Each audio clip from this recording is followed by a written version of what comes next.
নমস্কার বন্ধুরা, আপনারা দেখছেন বঙ্গবাংলা আপডেট ইউটিউব চ্যানেল।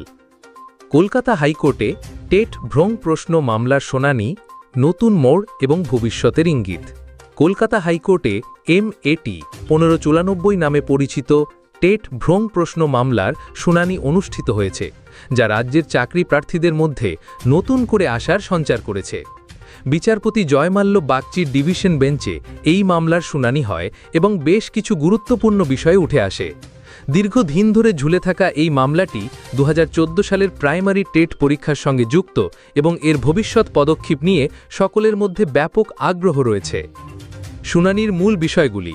এদিনের শুনানিতে বেশ কিছু গুরুত্বপূর্ণ বিষয় আলোচনা করা হয়, যা মামলার গতি প্রকৃতি নির্ধারণে সহায়ক হতে পারে। বোর্ডের বক্তব্য। প্রাথমিক শিক্ষা পর্ষদের আইনজীবী জানান যে তিনি এই মামলার প্রেক্ষাপট তুলে ধরে একটি ফাইল জমা দেবেন।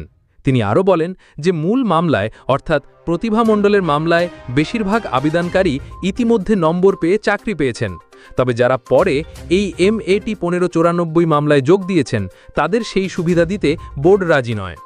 আবেদনকারীদের দাবি।